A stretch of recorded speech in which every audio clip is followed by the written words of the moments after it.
Hi and welcome back to an absolutely stunning day. We have beautiful blue skies, it's nearly October, I can't believe it, and I have the luxury of driving this today. Now this is an Aston Martin DB7, it's a 95 model, so it's 30 years old this year, and this car was produced from 1994 to 2004 with about 7,000 units being made in the different variations. Now, if you've watched the channel, you'll actually know that I've got a DeLorean. 1, 2, turn it over.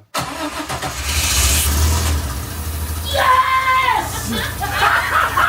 We have a turbocharged DeLorean. And they made 9,000 of those in 2.5 to 3 years, and yet only 7,000 of these. And I think most people would argue that if they saw the two side by side and were asked which one's the rarest, they'd probably say the DeLorean. Now, as I said, I've always been a massive fan of these. The first iteration, which was produced 94 all the way through, but up to 99 specifically when the V12 came in, was a 3.2 litre straight six supercharged engine with 335 horsepower. And the V12 that came out in 1999 was a 5.9 litre and 420 horsepower. Now, some people say it's not really worth it with the V12, the added complexity and only gaining about 85 horsepower.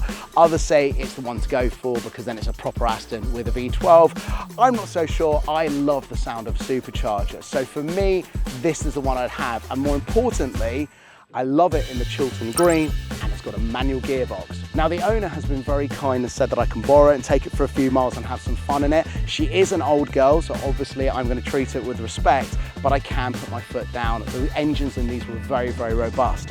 So I'm going to take it for a spin now and see what I think.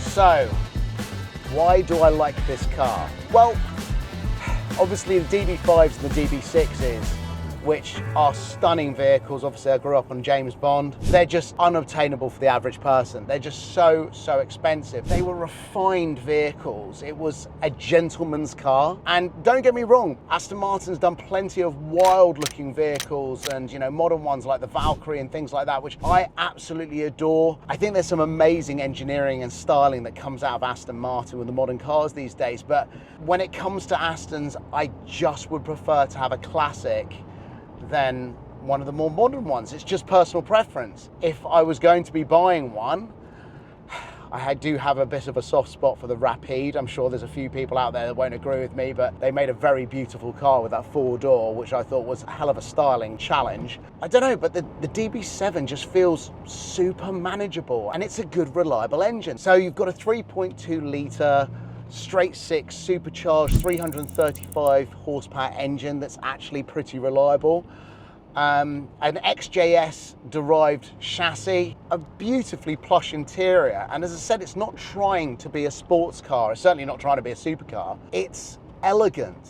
You know, I love being in here. It's very comfortable. Now I'm 5'7", so I'm quite short, and this is perfect for me. You know, the length of the pedal box, I've got quite short legs, I'm taller in the torso. You know, plenty of head height for me.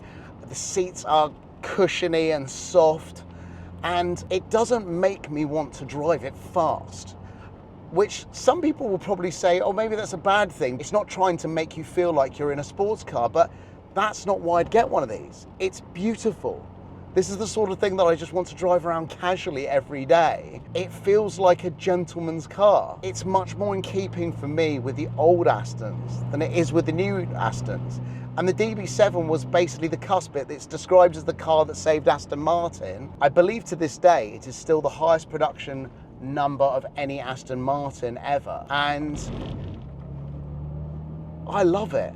The car was designed by Callum, and I think he did an amazing job of it. You know, yes, we had flowing shapes before with E-types and even the DB4s and 5s, but something about this was just a magical change. This must have stood out an absolute mile. So if you were going to buy one of these, I was looking around before I did this video, a very tatty one, you know, that may need some cosmetic work and the interior's not in great shape, you could pick them up for 10,000, 12,000 pounds. And we're talking about something that's going to need a bit of work, but something relatively good condition is going to be 15, 18, early 20s, should be able to pick up a DB7 with a manual gearbox. Now, as I said, it's not trying to make me drive it fast, which is what I love about it. I'm just cruising around these beautiful country roads, taking in the scenery and just enjoying the pleasure of being behind this wheel. But I am gonna have to put my foot down at some point because it makes such a great noise.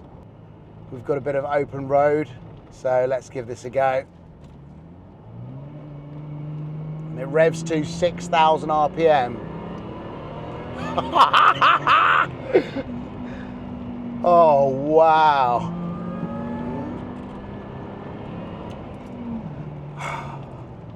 What a beautiful car.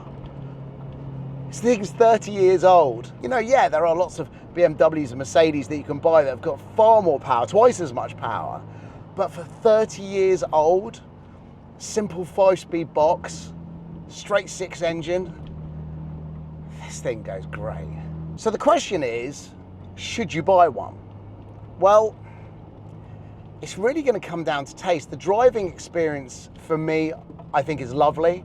I think if you were 6'2", you might disagree, but I'm sure there's people out there that are that height that drive these and own them and love them, so I could be wrong, but at my height, this fits me perfectly. Yes, if you are going to own a car like this, there is going to be a cost implication of keeping it on the road. Now, you can still get hold of the engines, you can still get hold of the superchargers. This recently had ABS sensors put in the back of it, which I believe were the same as the XJS. And that there is a company even modifying components to help keep these and the XJSs on the road by making some of them more universal. So actually getting hold of the parts of this isn't that difficult, and they're not overly expensive. I think what puts people off is the badge on the bonnet. I'm going to buy an Aston Martin, therefore I need to have a lot of money in my bank account to keep it on the road. Well, yes, I wouldn't recommend it if you're doing 1,000 miles a week. There's not many cars I would recommend if you're doing 1,000 miles a week.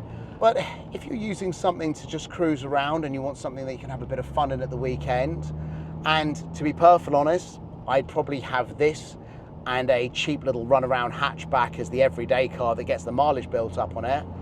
I think it's a great car. It's sublime to drive, stunning to look at. Another little opportunity just to give it a quick blip. I'm in second gear at 2,500. Missed a gear there and went into 5. I'll be honest, it's not the greatest of gearboxes. It's, I'm sure there's been modifications made in recent years. And you can even see the gear shifter. Can't get on camera. You might be able to see on camera, but it actually dances around a little bit where it's sat. I'm told it's the gearbox mounts on these, but it's quite interesting how it sort of floats here in the center console. But as I said, it sounds great, and I'm just going to do one more and lose a bit of speed. 30 mile an hour in second gear.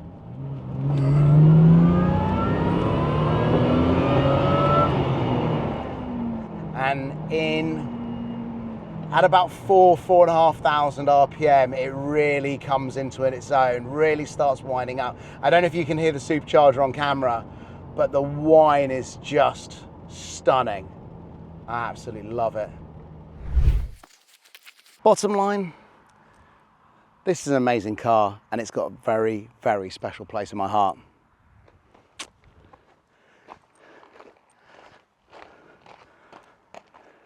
Wonder if anybody else out there appreciates it.